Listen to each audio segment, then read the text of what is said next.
3, 2, 1. Thank you for having me. In today's video essay, I'll be talking about how the upcoming DreamWorks film, the 2022 release The Bad Guys, will actually be the pinnacle of cinema. You see, my name is Matt. Welcome to Baycast. Welcome to Baycast, everyone. I'm Michael. Not looking as forward to that movie as Matt seems to be, but I mean, Puss in Boots' Last Wish is coming out too.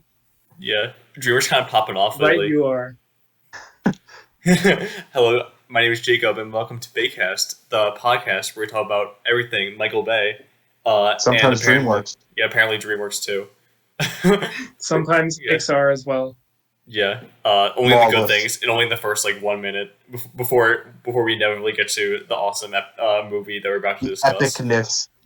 Sometimes we talk about the good first halves of recent MCU movies. No, we're talking about the bad first halves of Michael Bay Transformer-centric. Yeah, great. Hasbro properties. Right, as long as we're able to talk about the bad second halves as well. Oh, of course. We're not going to leave that unfinished. Thank you. We made it, guys. We made it to the pinnacle of Michael Bay's career. Financially, Transformers, more than meets the eye. I forgot the rest of it. The eye. This movie really is. You were so close. This movie really is more than meets the eye. Yeah. They say as I put in my recent review of the 2022 release, Turning Red. Michael Bay's which one is Shia LaBeouf in it? That's fair. Shia LaBeouf does make Transformers a tad better than Turning Red, but while providing some fun in the rebooting of classic characters from our childhoods, it's ultimately a schlocky, disjointed mess of metal and explosions put before unknowing audiences on the big screen. No one could have prepared humanity for this. Okay, Matt's representation of the average YouTube comment in a random, unrelated video about a different Michael Bay movie aside. Transformers does a lot of things right technically, but in classic Michael Bay function that comes at the utter and complete sacrifice of decent writing, actually amusing or well thought out humor, care or love. That's a good way to put it. Yeah. Before we start, so we have a very big Transformers fan, as you probably guessed from the previous episode.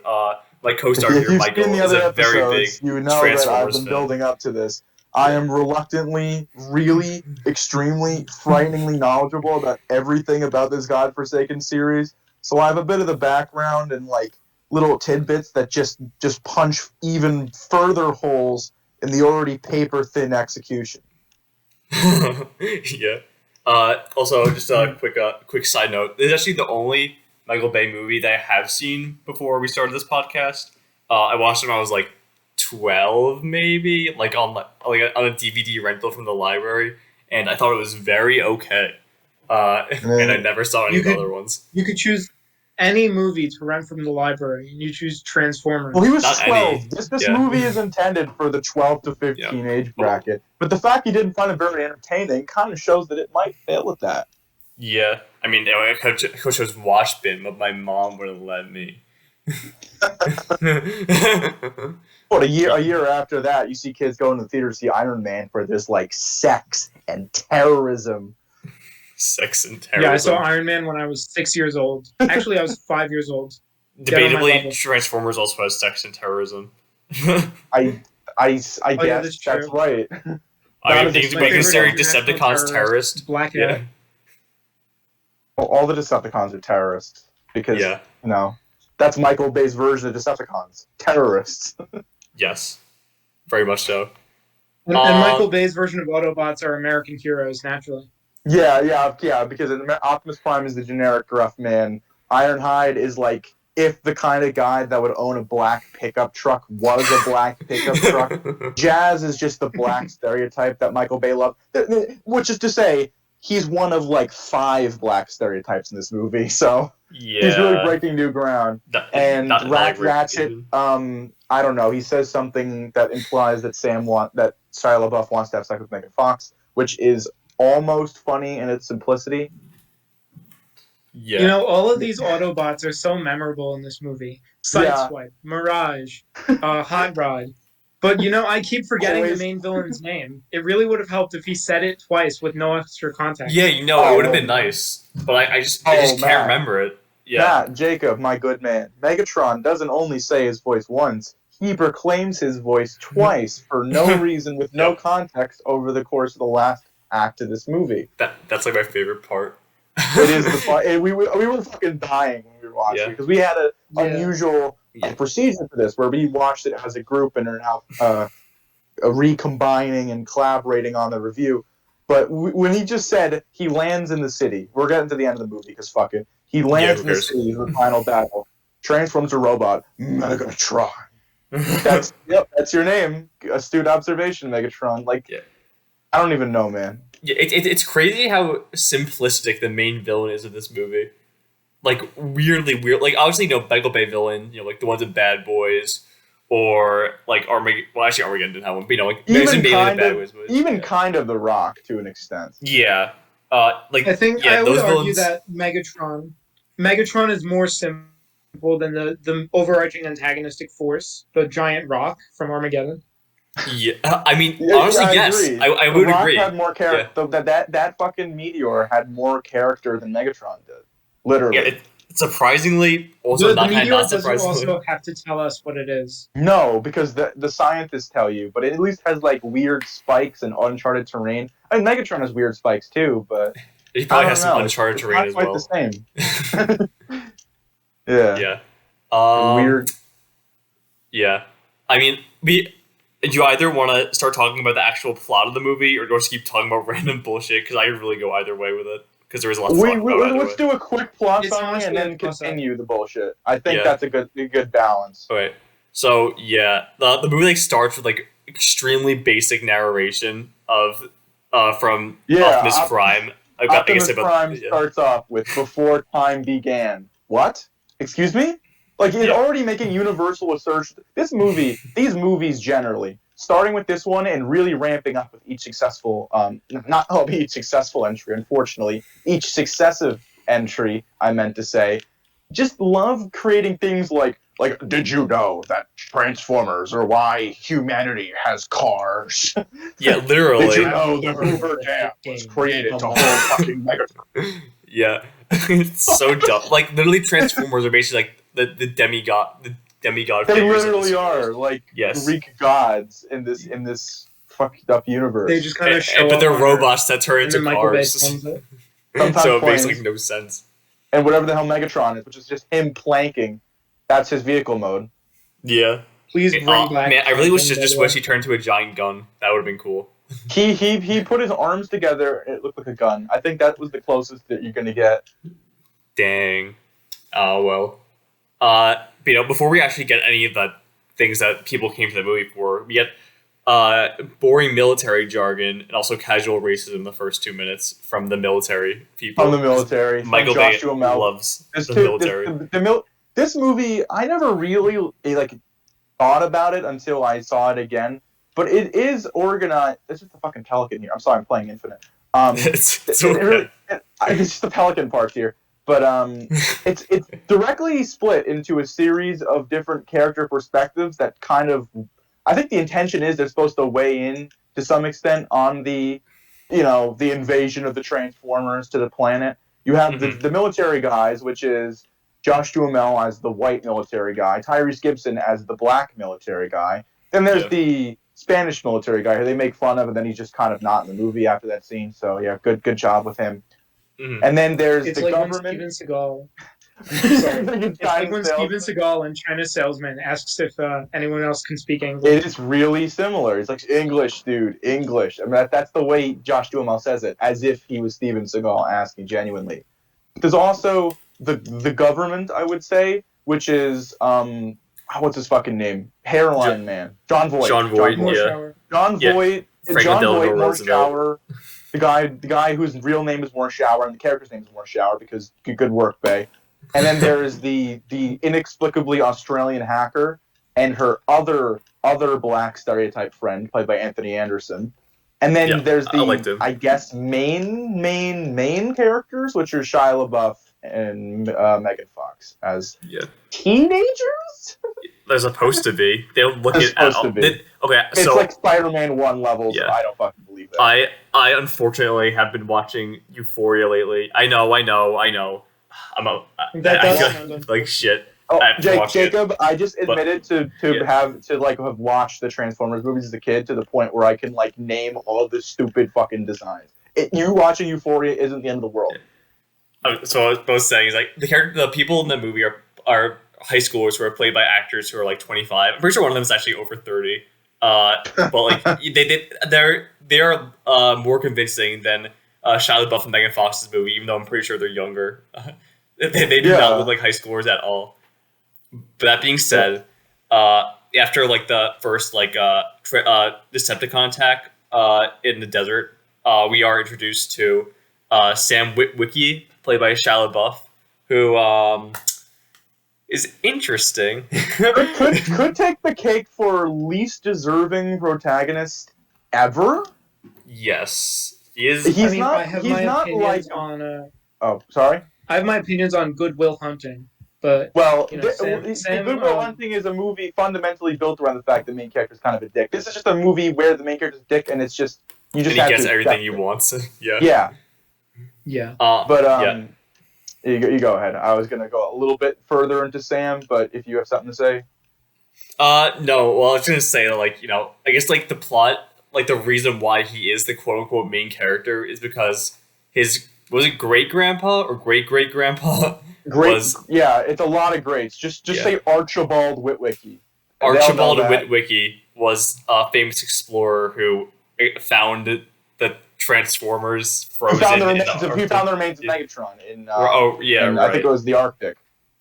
And like some sort of weird science shit caused his glasses to be on a map to Megatron or something. Okay, no. It's actually stupider than that. It's far worse than that. He's already at... No, okay. Let me explain, because once again, I actually know like the incoherent plot of these movies, so I can elaborate. Megatron went to Earth, God knows how many fucking million years ago, leaving his squadron of Decepticons behind to fend for themselves, might I add. Mm-hmm. And because he knows the cube is there. He tracked it down. How he knows where the cube is, not explained, never will be. Deal with it. But Archibald Witwicky falls into an ice cavern where Megatron is currently frozen.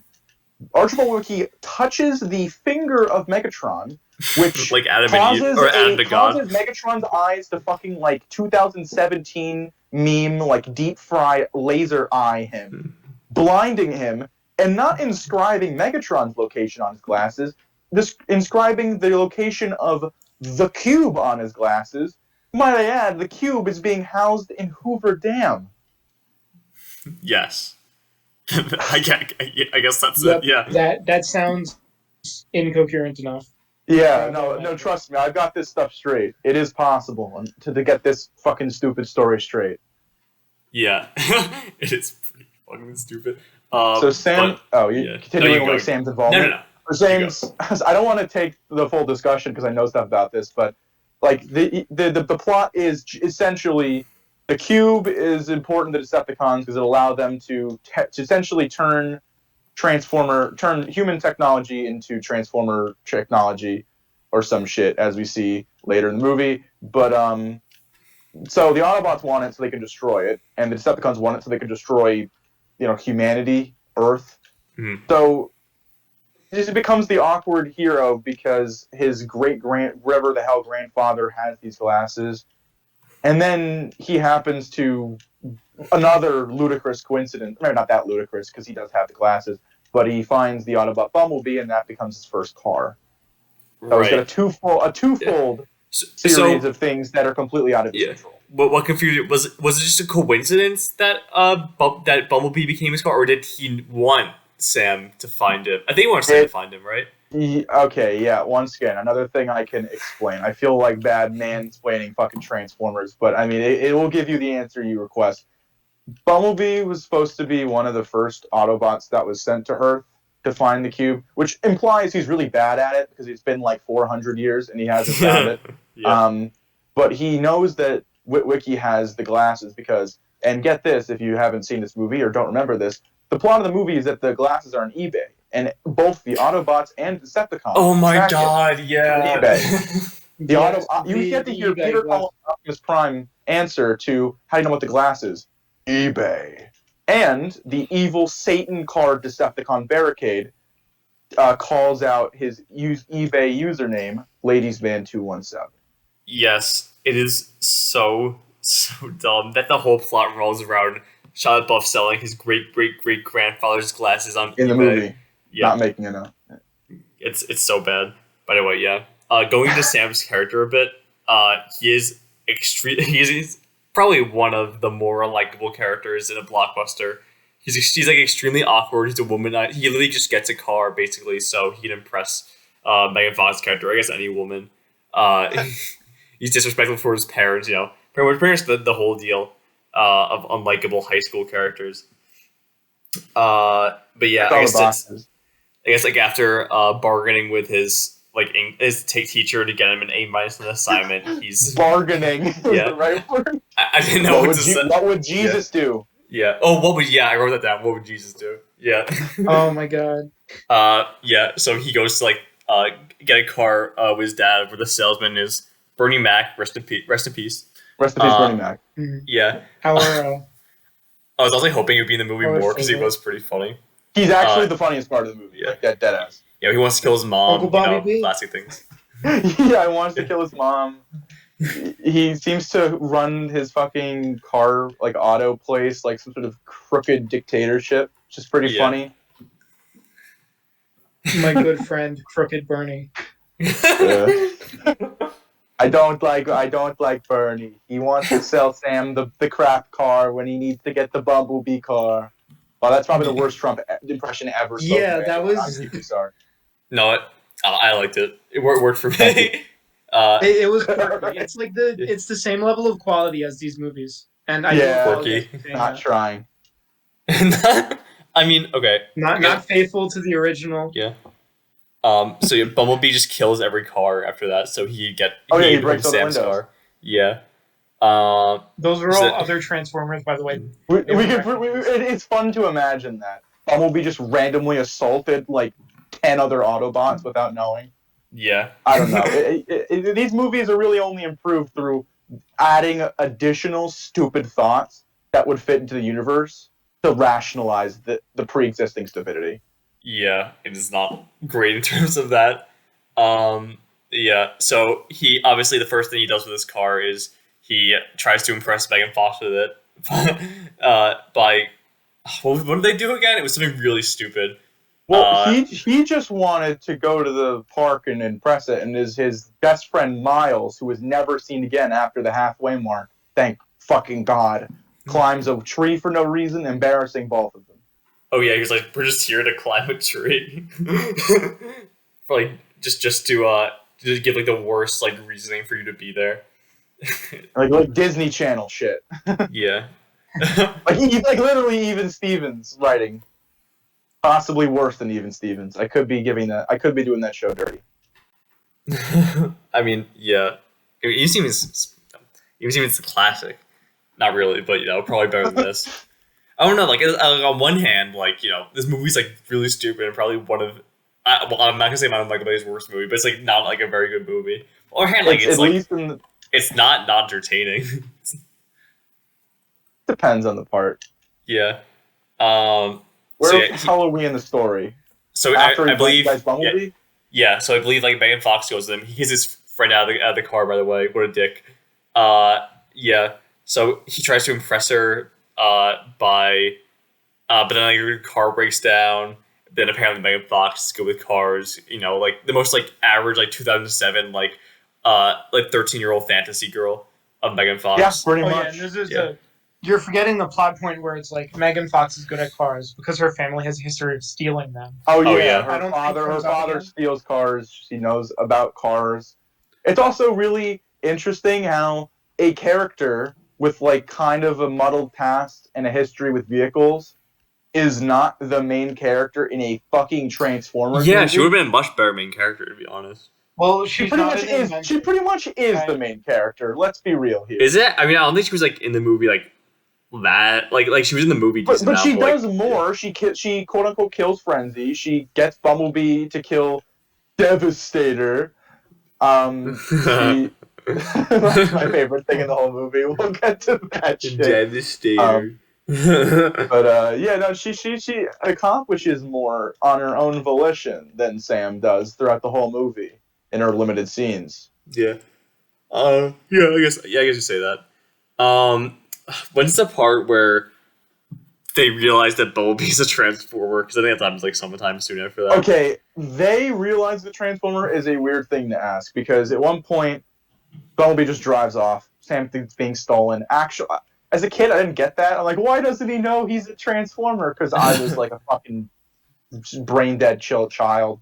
Right. But as I watch these movies, obviously I was a brain dead child.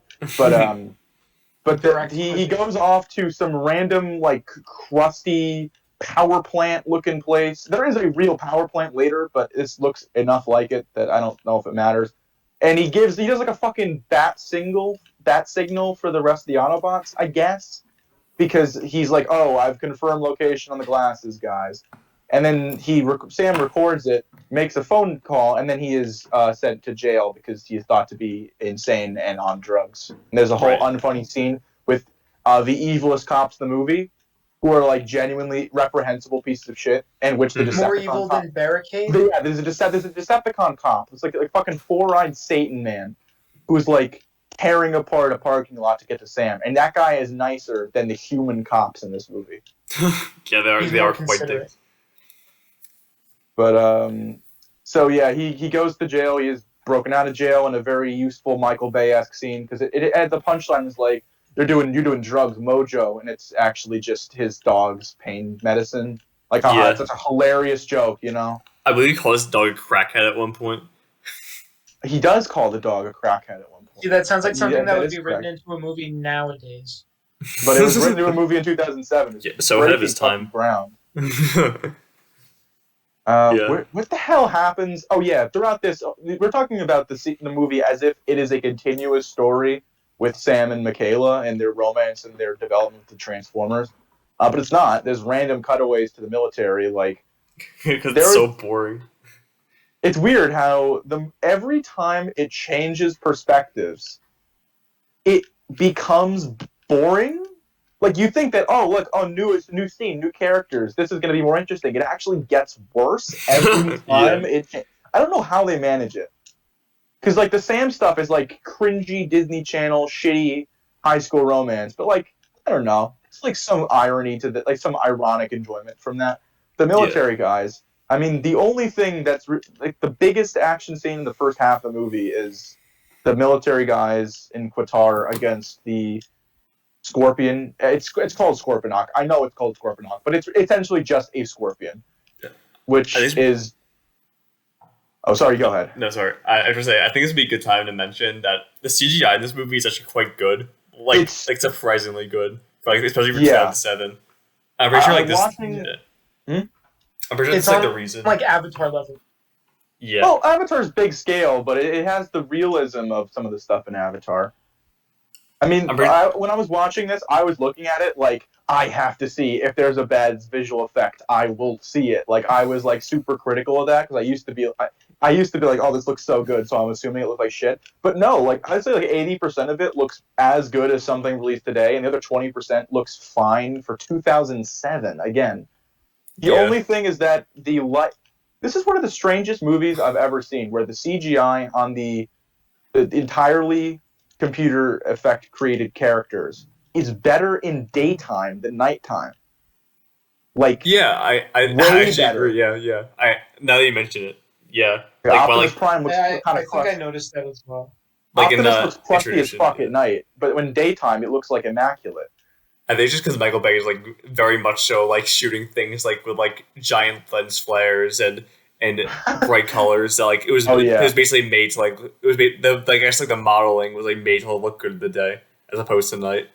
Yeah, there's lens flares in this movie, all right. Yeah, very very orange. And Abrams levels. Yeah. If you thought Star Trek Into Darkness was bad. Okay, this is about as bad as Into Darkness. Maybe a little less intense than Into Darkness. I don't know about that, but they're close. So we went.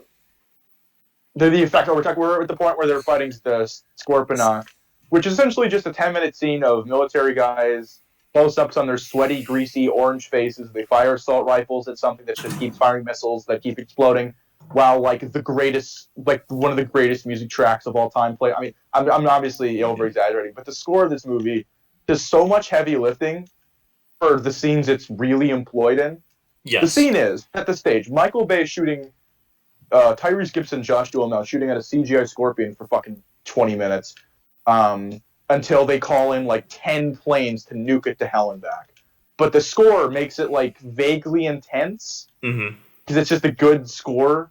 And since we were at the Bumblebee get calling the Autobots, the scene where the Autobots come to Earth is widely regarded as one of the best scenes in this movie. I both agree and disagree. I know, wow, great fucking answer. But it is probably one of the most tonally fucked and, like, I would say compromised by Bay's style scenes in the whole movie. But the music makes it feel, like, impactful. Yes. I mean, Steve Jablonsky. Steve Jablonsky is probably, I would say, the most poorly used composer, like, in, like, Hollywood right now. Because, like, pretty much I wouldn't say all, like, most of the scores he does are he did The Island, which also had a pretty good score. And this score of this movie is very good. I'm assuming the subsequent movies also have a good score.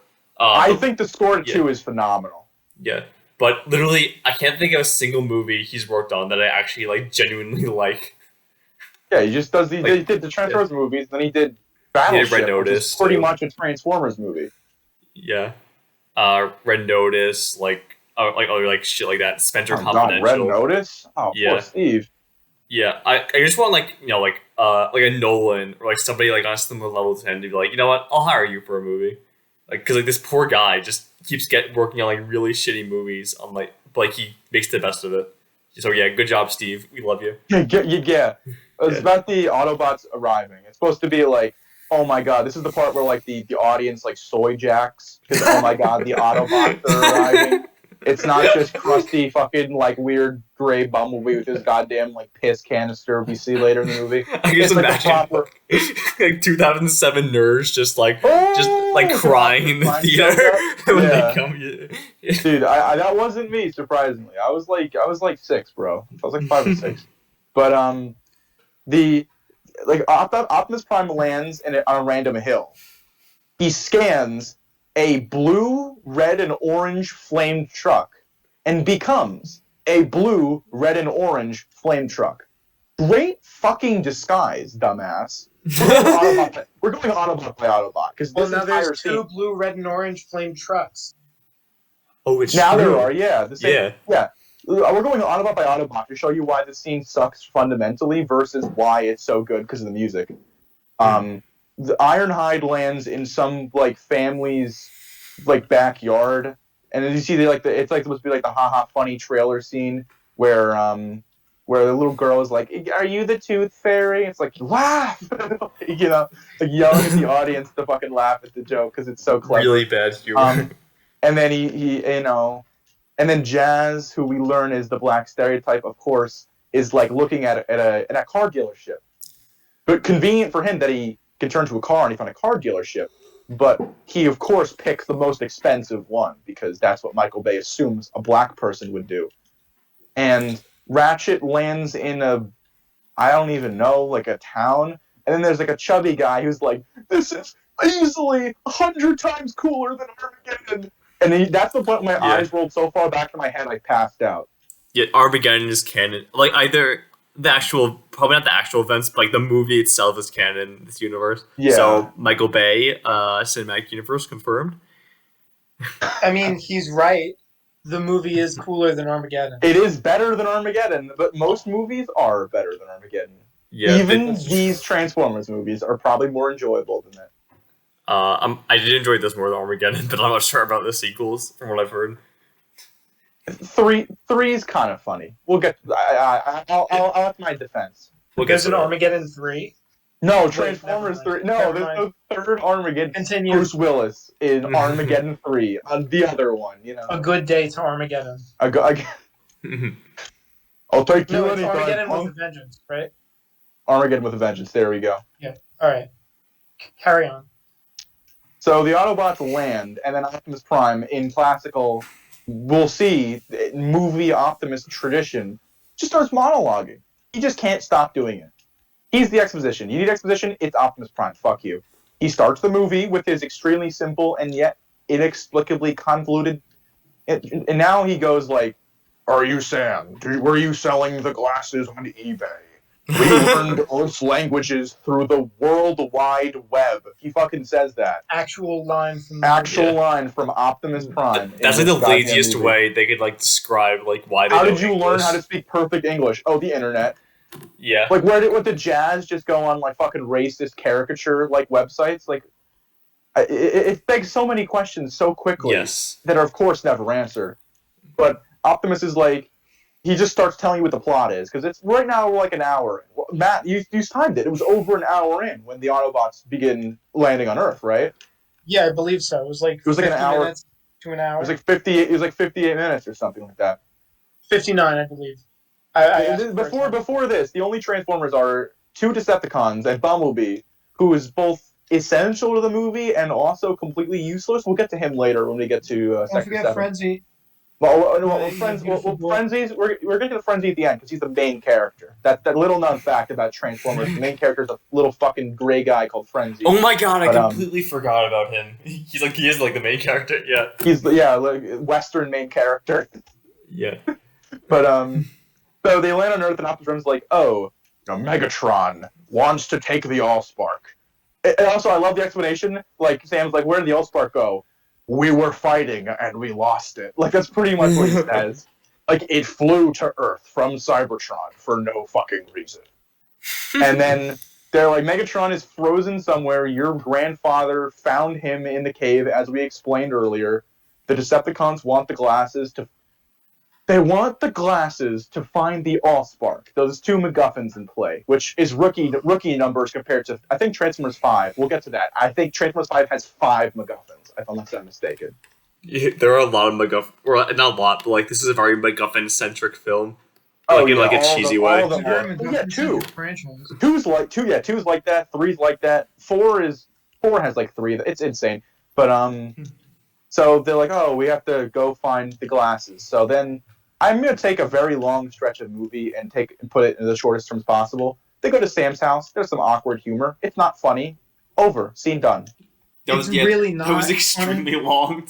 At least 20 minutes. It was literally like 20 minutes of like quote unquote comedy. Very painful portion of the movie. Where they camouflage by becoming cars again, but they're like in the middle of the grass of the back in the backyard. That's not camouflage. That's the most grass Transformers fans will ever see. Yeah, Optimus Prime did what Transformers fans cannot and touched grass. He touched grass. Yep. Bumblebee, you need to touch grass. Oh wait, your legs got blown off. Fuck you. Ratio. I love the stupid Optimus voice. But at that point, then the worst character joins, which is John Turturro's Simmons. He's part of a super double uber mega shady Black Ops organization that is tasked with hiding the truth about the Transformers before the other 2 groups of people who were tasked with doing the same thing, which we'll get to in later movies. But his character, how do you guys feel about him? I think like this was the point. Well, this was kind of like the point in the career. John Turturro's career went way downhill. But for what it was, like, cause for like a good like pretty much the rest of pretty much like until like the Batman came out, like the rest of his career was just like really shitty movies. But how dare you? Cars 2 is a masterpiece. Yeah. Oh yeah. You're gonna discount Monkey Bone a few years before this? Oh no, Monkey Bone was his peak, and that's what I'm saying. Monkey Bone was. This is when it started going downhill. Yeah. And he is Monkey Bone. That's Watch Monkey Bone, by the way, guys. Watch Monkey Bone, not Transformers, please. Yeah. It's the best John Turturro. It's the best John Turturro movie ever made. Yeah, before it was. No. Before the Batman it was. What do you mean before the Batman? You trying to say Monkey Bone is not better than Batman? You're fucking crazy. Maybe it's because I fell asleep when I watched Monkey Bone. That's my own fault, though. Tisk tisk. You're in need for a rewatch. Yeah. It's so awesome. Right. But You got back to Simmons. So let's refocus to this other shitty movie. Yeah. His character was fine for what it was. Like, it was kind of like funny how like he was kind of like played like fairly seriously for like when he was first introduced, and then like he pisses his pants. The facade breaks. Well, Yeah. I don't know. You say played seriously. I think the Or, joke like, with he's him is intimidating, that at he's least. like the most ultra macho, like fucking like tripping over his own overflowing pride character. So he treats himself seriously, even though the movie doesn't. And then as the movie goes on, he just does stupider and stupider shit and says stupider and stupider things.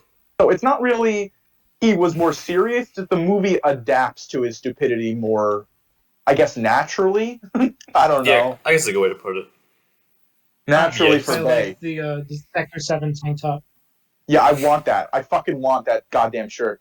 This guy Simmons comes to the Witwicky household to kidnap Sam and Michaela because he actually saw he was able to wiretap the call that Sam was like, oh my god, my car's transformed to a robot. So they're like, oh shit, we got to clean this up. And like it's kind of like a Men in Black fashion. He does have like a Men in Black vibe for his first like maybe 20 or so minutes on screen until Hoover Dam. But they drive away from the place. The Autobots try to rescue them. There is a beautiful, magnificent scene where John Turturro is forced to strip down to his underwear and a tank top, and Bumblebee pisses on him. I don't really have anything else to say. He lubricates him. Yeah. Bumblebee, stop lubricating the man. Imagine being John Turturro and there's like a fucking green screen like bucket putting like water on you, and you have to pretend that it's a yellow robot pissing on you as like John Turturro, like formerly real actor, like Barton Fink and shit. Yeah. I don't know. It's funny to think about, but it's not funny to watch. Yeah. I mean, when you decided to be in a Michael Bay Transformers movie after you starred in Oh Brother, Where Art Thou? Well, as long as I can get pissed on by a Transformer and just make shitty, unfunny pop culture references for the rest of the movie. But yeah, I don't know if I would enjoy that as much as you would, but as long as I get paid at the end of the day. Sam gets Michaela. Bumblebee gets Sam. What do I get? Paid. Sam. Megatron gets the Allspark. What do I get? Paid. Megatron gets the glasses. But what the fuck? Oh yeah, then Bumblebee gets captured because it's like, oh my god, like, no, he took Sam away from his car. It's supposed to be this great emotional moment. There's no connection. There's no development. It's one of the most hollow character separations I've ever seen. yeah. And then all the characters, which once again we barely talked about John Voight or Rachel, whatever the fuck her last name is. What about the little Anthony robot? Anderson? Oh, for Frenzy, we'll get to them with the Decepticon discussion because at this point in the movie, you get the other Decepticons. You know, the main villains of the movie appearing like an hour and a half into the movie, which is always a good sign. Mm-hmm. So yeah, we'll get to Hoover Dam. I think actually that is a good place to go for the Decepticons. So you have Frenzy, who is introduced very early on as a little stereo boombox guy, a little spiky silver man. He's sometimes a practical effect, which is kind of cool, but he's usually not. He probably has the worst effects in the movie because he's just gray. They can't make a gray blob man look good. Yeah, really. See, you want the Sector 7 tank top. I want Frenzy. The Frenzy prop. I want Frenzy. But yeah, he goes on an Air Force One. He breaks into Air Force One, tries to hack some serious data that was incited by the helicopter man Blackout, or actually his name was going to be Vortex, so I'm going to call him Vortex to be a hipster about it. Was stealing in the beginning of the movie. There's a lot of stealing data in this movie. The Decepticons love stealing data for no clear, just to know what the humans are like. Especially the first like Air Force One scene was like very much so like the most like generic like hacking scene I've ever seen. Except it's a fucking four-armed like autistic screeching silver robot. Yeah, it was like looking up things. Like it was like he was like I well like obviously in speak he was like always like I'm in, and he like stuck his like giant like pointy finger into it to extract the also data. Cracked all like 20 of his knuckles. His knuckles. He cracked all 20 of his knuckles, which is pretty impressive. So dumb. So and he appears later to attack Sam because that's not a very good transition. There's also Barricade, who's a cop car. He interrogates Sam for the glasses, and then Frenzy is randomly launched out of his stomach to add tension, I guess. And then Michaela disembowels him. But then, in a very strange move, he just becomes a head and becomes Sam's phone, and then follows them all the way to Hoover Dam. Like, good work, but like, what?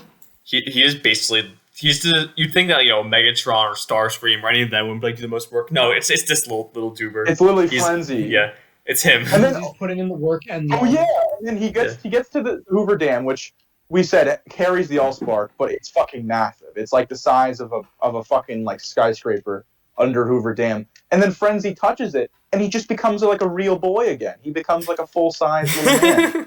It's like a Pinocchio story inside of a Transformers. Are you going to mention what the cube does in response? Oh yeah, well okay.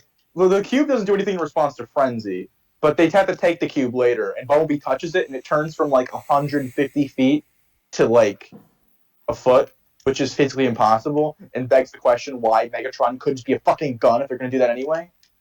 Good question. Oh, it's because it was before time began. Because it wouldn't sell toys. There's no cube toy. They're going to turn Spiky Spiny Megatron into a gun. I don't know. I mean, they made a Megatron around the same time. It turns like a shitty, like not pink, like a purple and green Nerf gun. It wasn't spiky, but it was a gun. It's a different thing though. So back to Decepticons. By the time Frenzy becomes a real true boy, not really, not like he doesn't become a human. He just becomes like normal length, I guess. I don't know. Instead of just being a head with legs.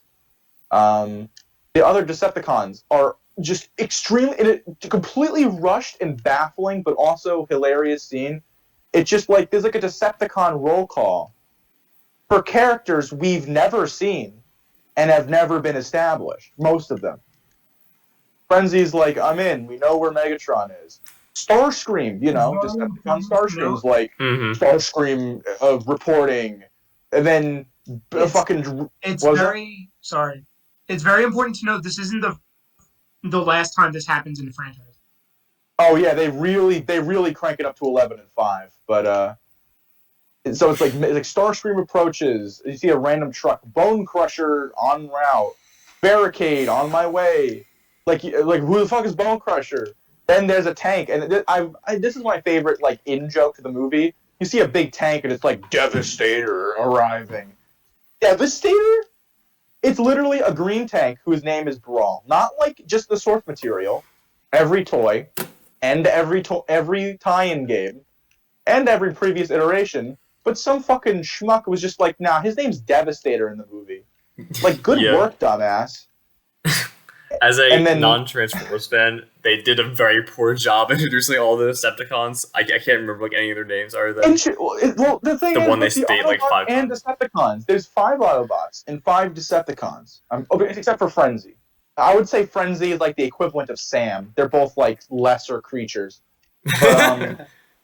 But, there's 5 Autobots and 5 Decepticons. But because there's such an emphasis on the humans, you don't get development for, I would say, any more than one of the Autobots or Decepticons. But you don't get any development for any of them. Bumblebee's supposed to be this cool guy, the protector of Sam. No character. Speaks the radio. Not a character trait. Much as these movies will try to convince you otherwise, not a character trait. Also, this going ahead a bit. At the end of the movie, his voice box just magically repairs itself. Yeah, the whole his gimmick is. Oh, you continue. You're on a and roll. I'm pretty sure. Don't quote me on this, but in the sequels, doesn't he also speak in radio? Okay, in the end of the movie, despite the fact Wretched's like his vocal processor is destroyed in battle. I've been trying to fix it, but I can't for some fucking ungodly reason. But yeah, he speaks at the end in a very crusty, like British old man voice, very unfitting. Also, just might I add. Mhm. But I wish to stay with the boy. And then in the second movie, he speaks to the radio. And in the third movie, he speaks to the radio. And in the fourth movie, he speaks to the radio. In the fifth movie, he goes, I want a voice. What the fuck?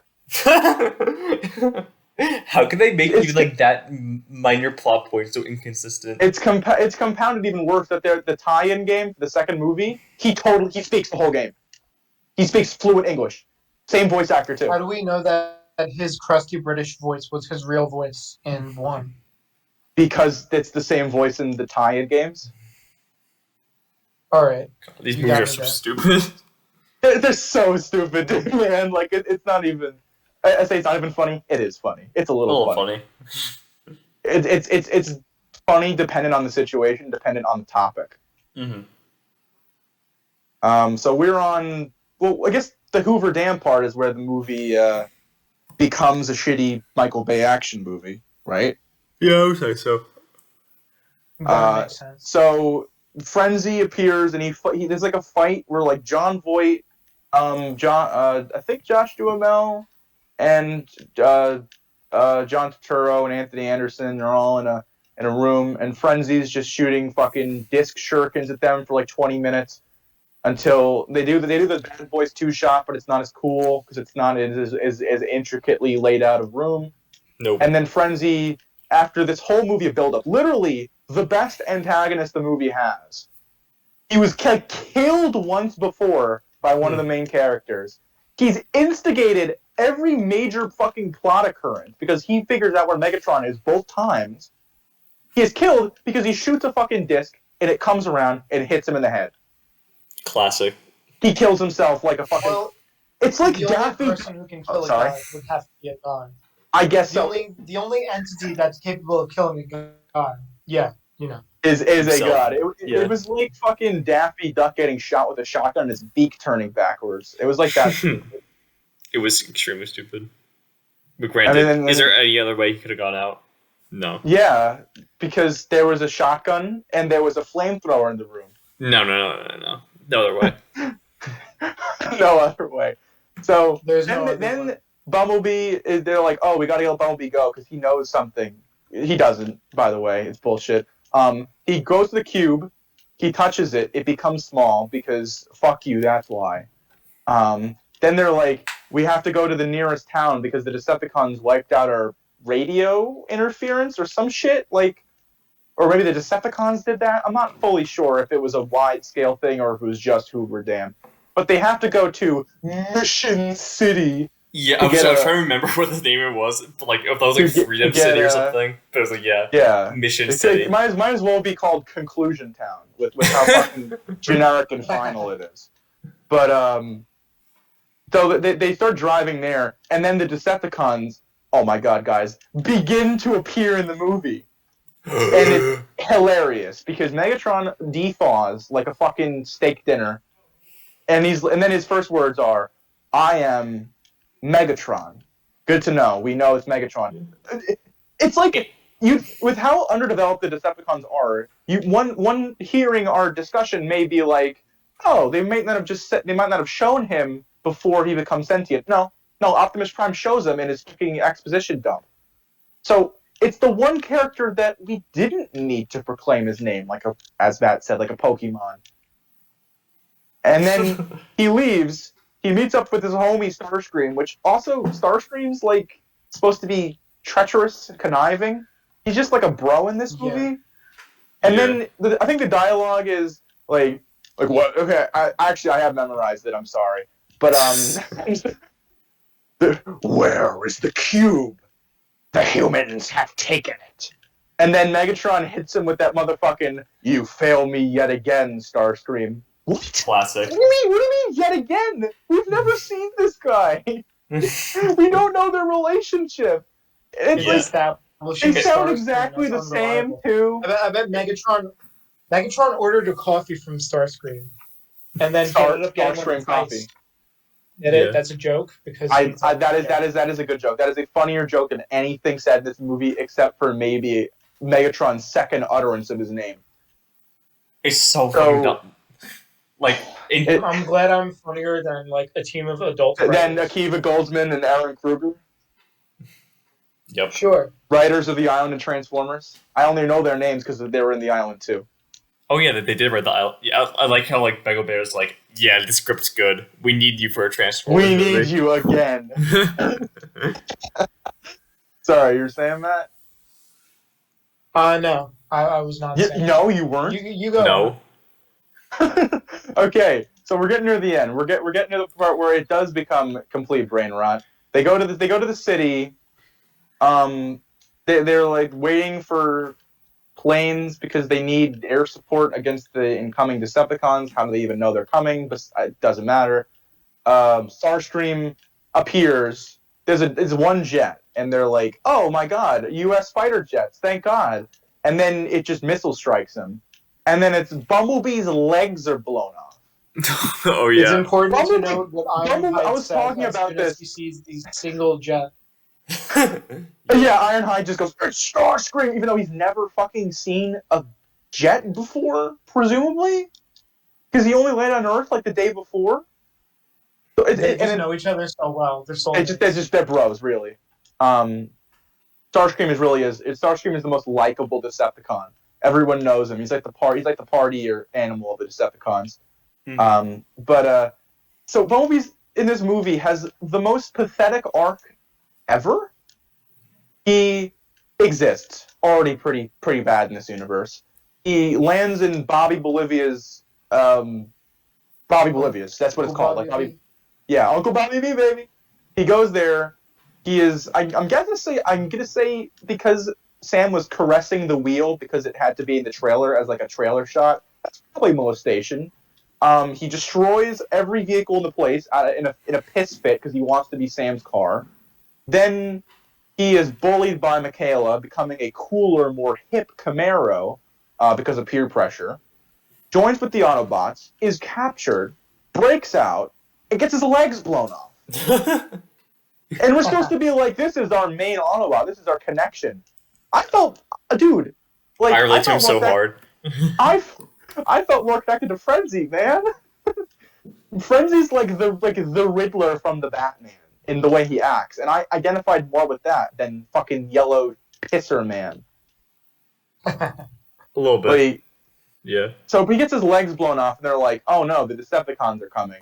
And in another future staple for this series, every character arrives in the final battle at completely different times.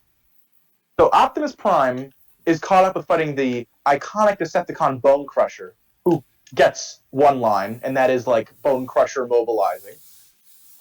He blows up a bus, which is pretty cool because that was a practical stunt they did. So props for a practical stunt in this movie, which is mostly CGI. Mm-hmm. This guy Bone Crusher tackles Optimus.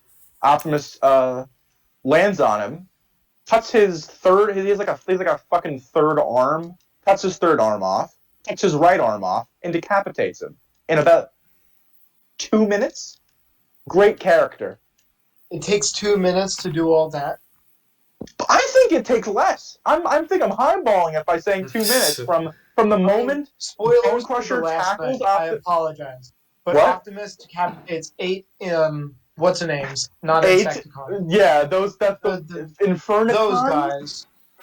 Infernicons. Infernicons. Oh, great! Can't wait for those. Oh yeah. Optimus Prime. You'll see he goes for the head constantly, and this is nice. Okay, Optimus. it's not flesh. It's like the sign that It's like the sign I was telling you about that Michael Bay has in his house. No, it's gore is okay. That's how he this convinced movie. Ryan Reynolds to do 6 Underground. This movie is pretty violent, considering like if they were humans, because like legs get blown off, and then obviously Bone Crusher gets sliced apart. But the other movies become really hyper violent, really hyper violent. Like if these were human beings, they couldn't be shown on film. Like, well, it's okay if it's not flesh. Exactly. You make an excellent point. Once again. So we were saying about the characters appearing at different times.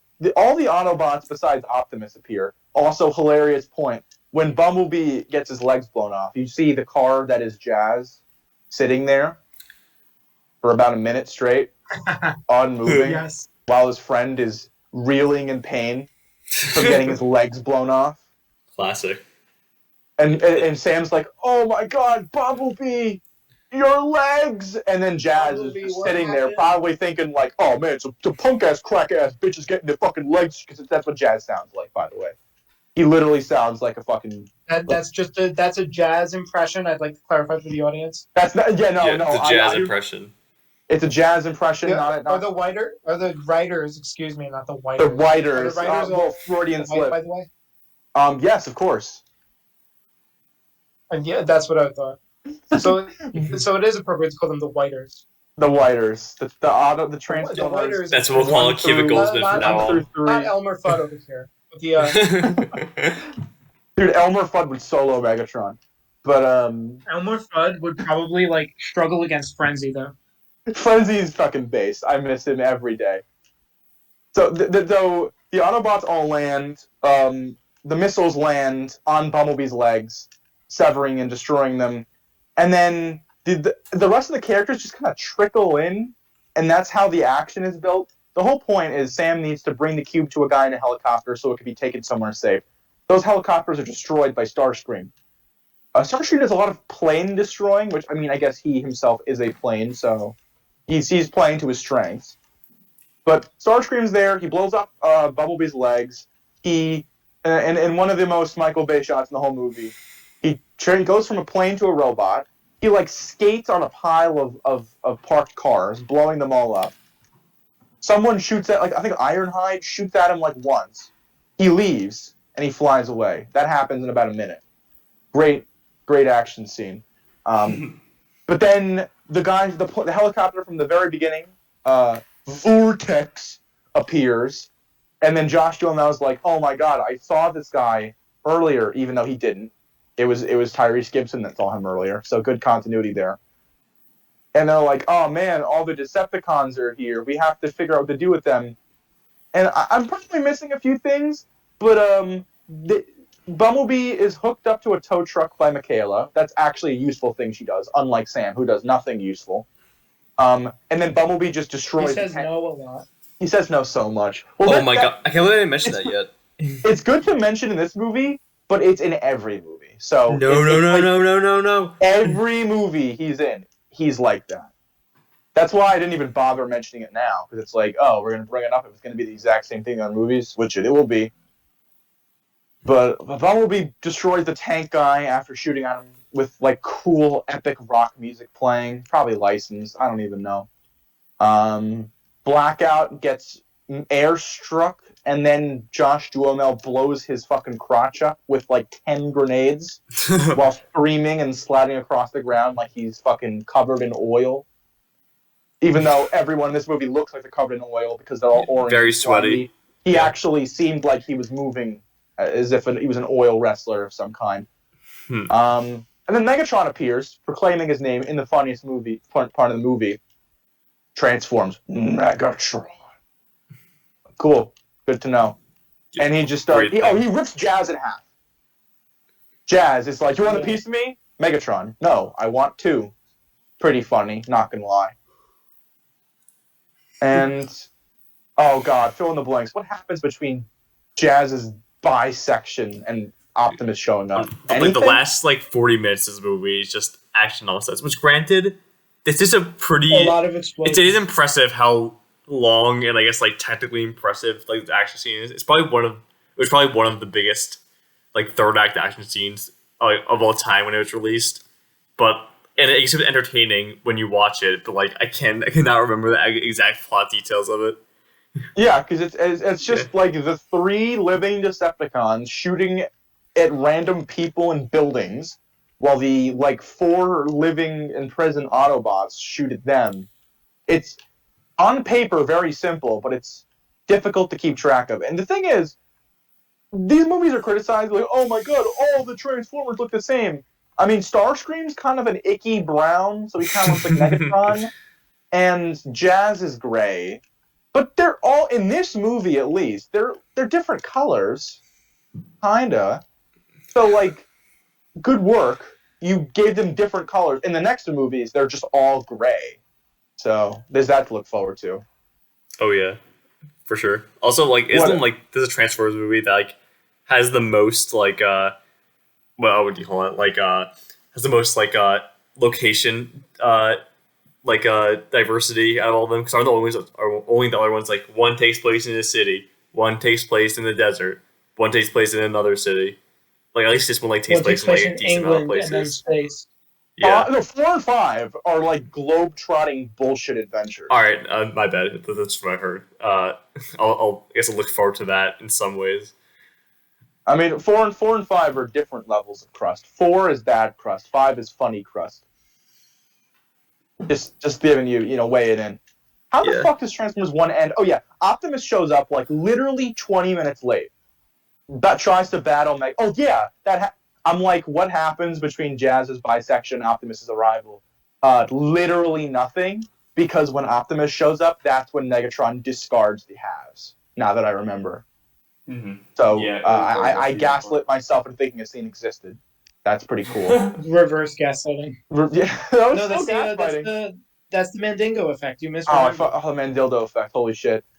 Yeah.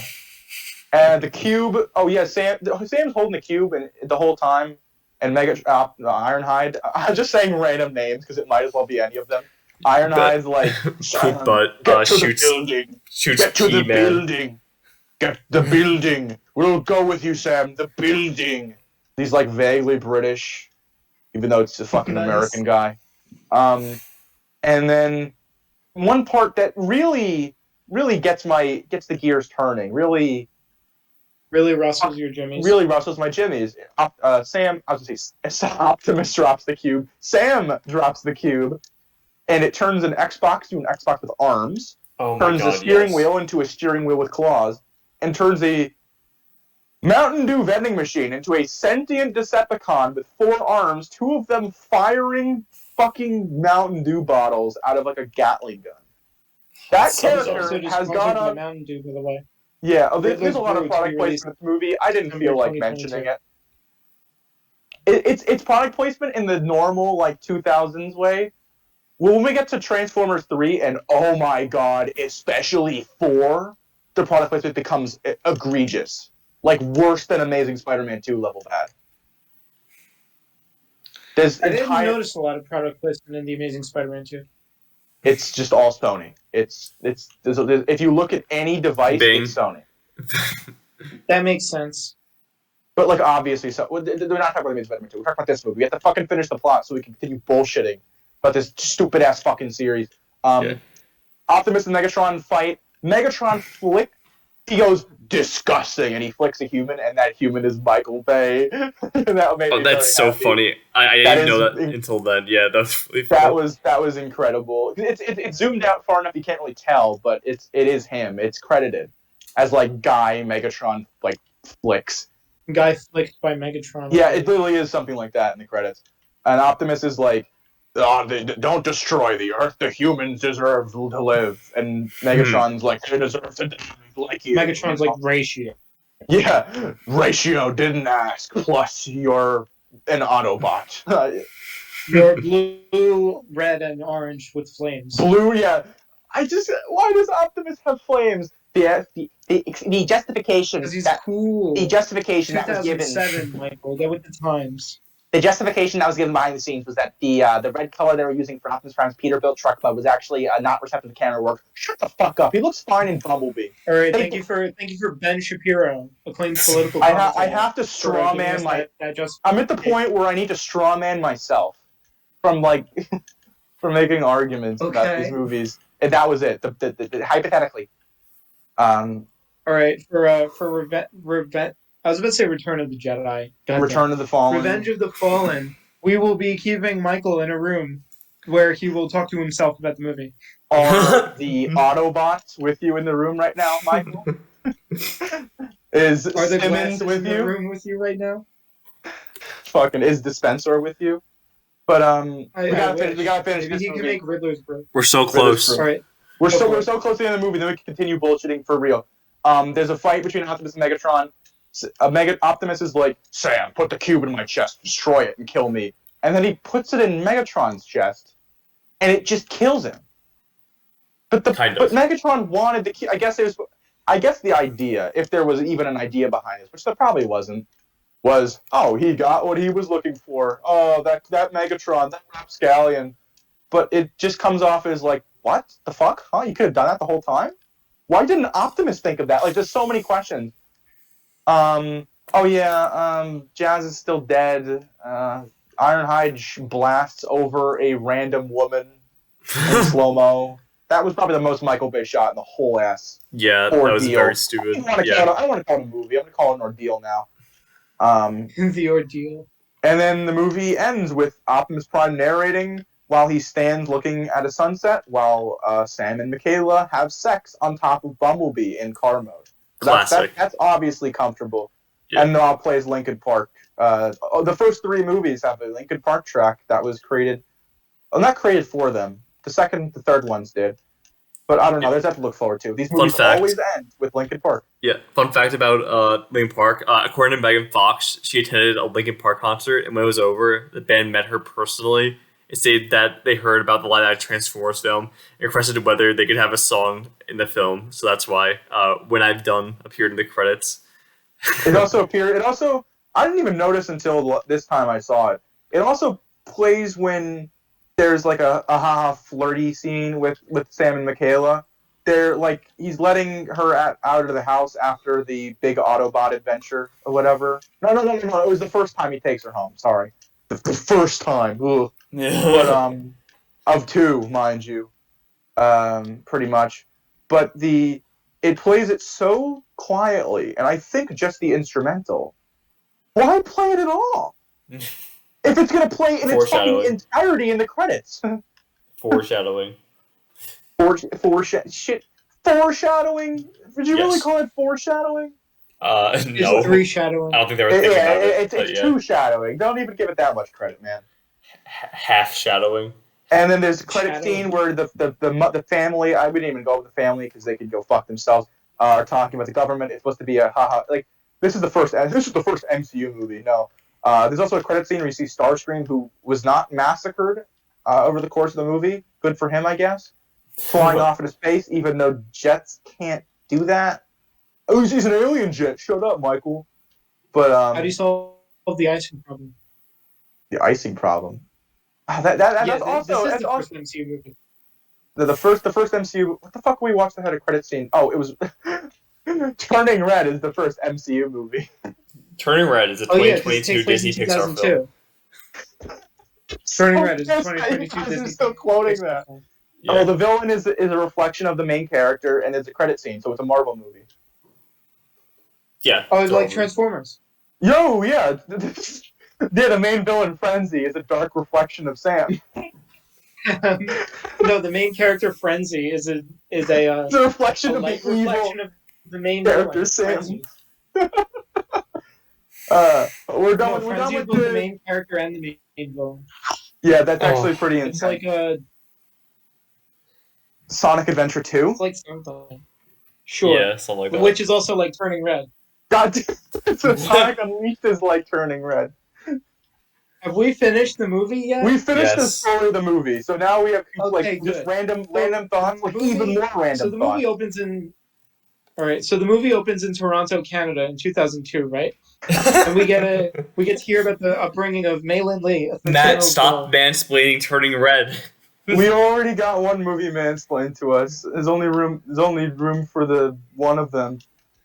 But about this movie, so then there's a very neat musical number about each member of the family and their different powers. I love Fan Four Stick.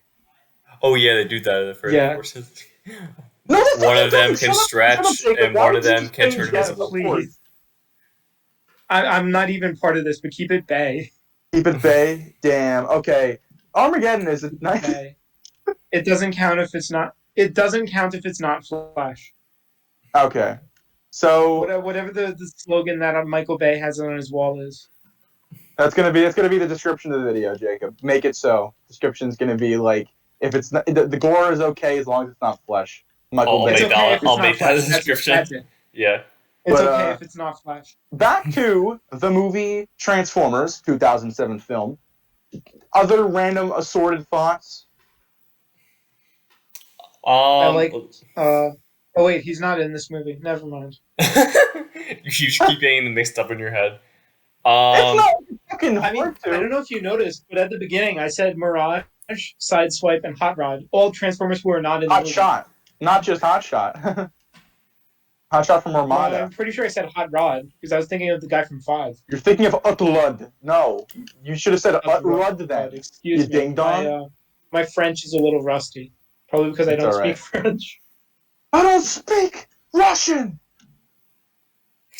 I love Iron Man too. You know, Sam Rockwell is the main character in The Bad Guys. Dude, I love Seven Psychs.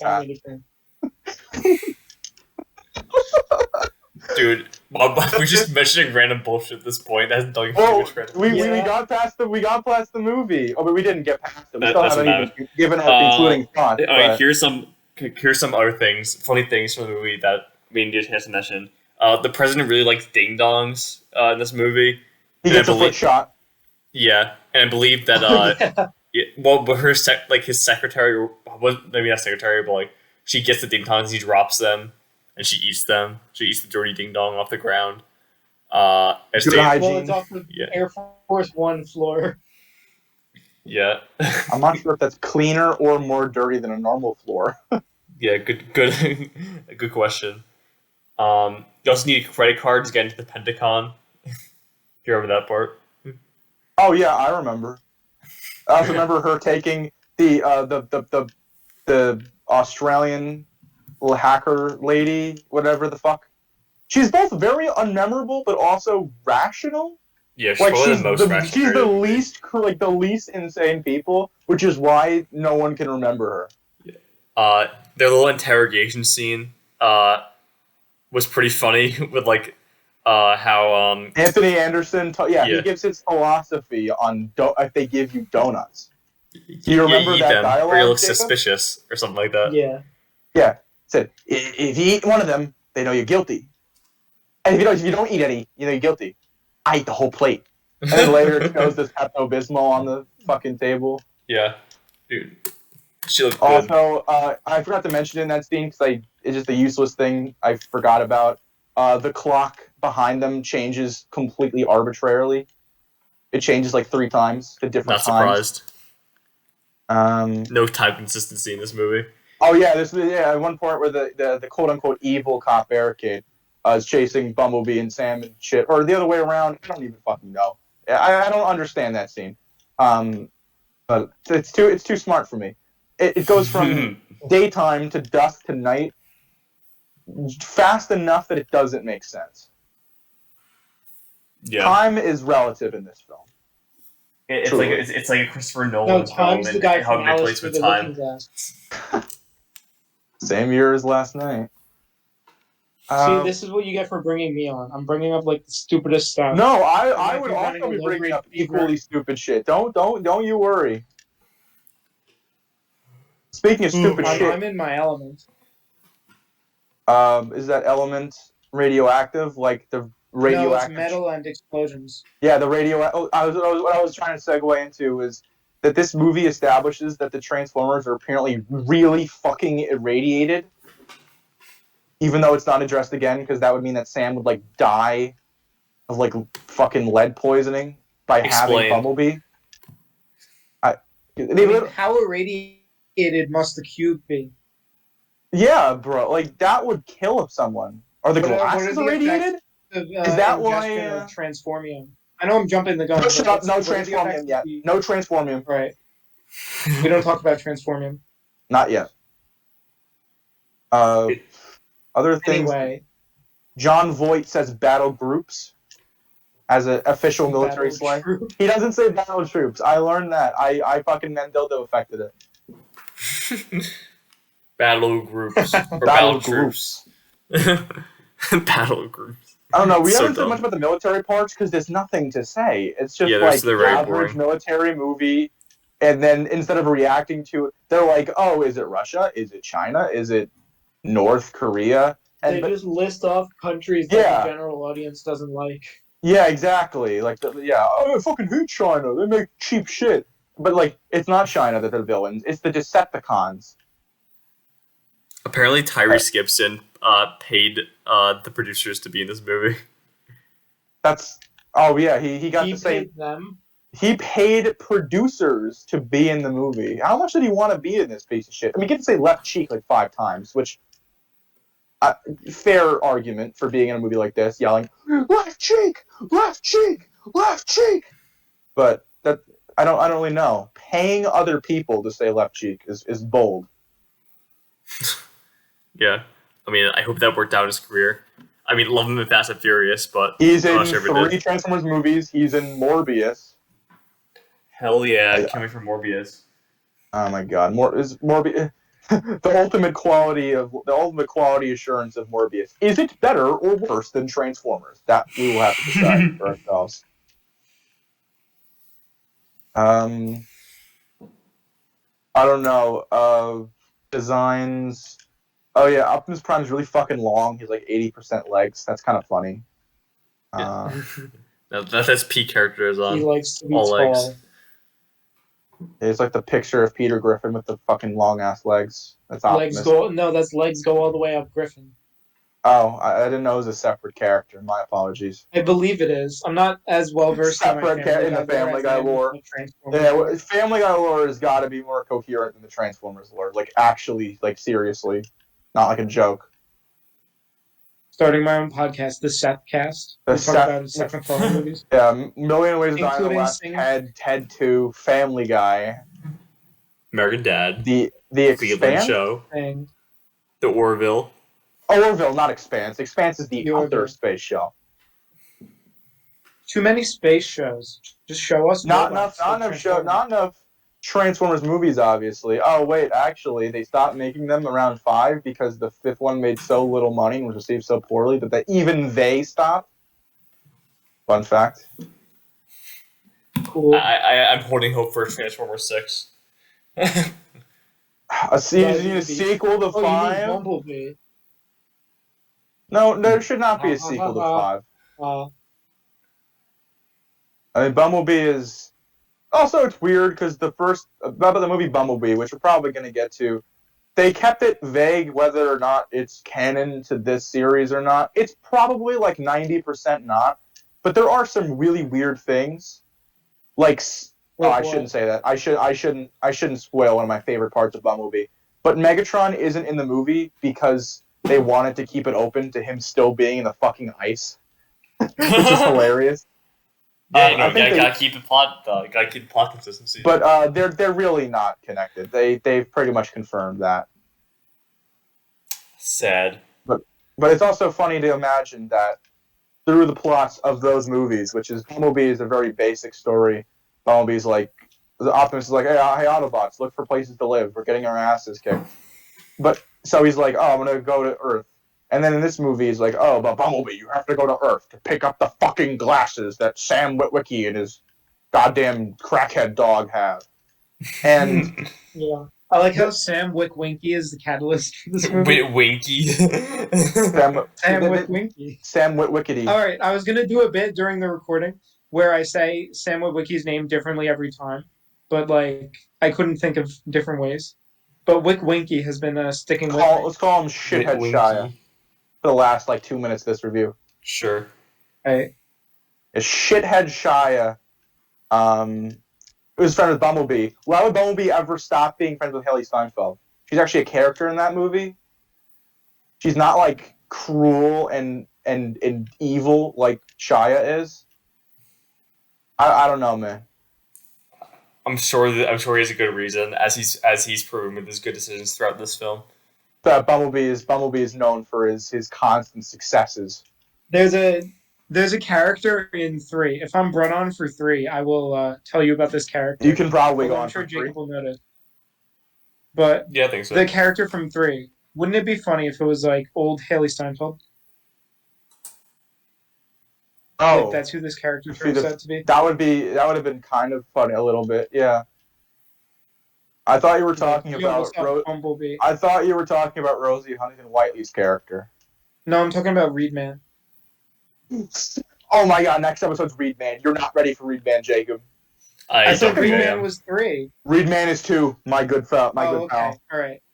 Second I'm movie's I'm not gonna spoil the actress who's in 3. the second movie has the holy like list of characters that comprise of Wheelbot, Wheelie, Reedman, Skids, and Mudflap. Dude, I hate They're Wheelie. I disgusting hate names. Those okay. 3/5 of those aren't even the names they use in the movie, but they're in the fucking credits, so I can use them. It's like another Devastator situation. So dumb. Guy's named Demolisher. He has wheels. He's Wheelbot now. This guy's name is Wheelie. He has wheels on his feet. His name is Wheels now. This guy's name. Never mind. Reedman doesn't have a name. He doesn't have He's just- reeds. He's just Reedman. Yeah, if you thought this movie was a little stupid and a little confusing, you are ready for one of the most baffling movies ever. Transformers: Revenge of the Fallen, next Baycast episode. Oh, I cannot wait for that. As Zendaya's character in Dune most profoundly said, "This is only the beginning." Thank you, Matt, for coming on this episode of the podcast. Thank you for Transformers. Fun stuff. Take care, everyone. Yeah. Take care.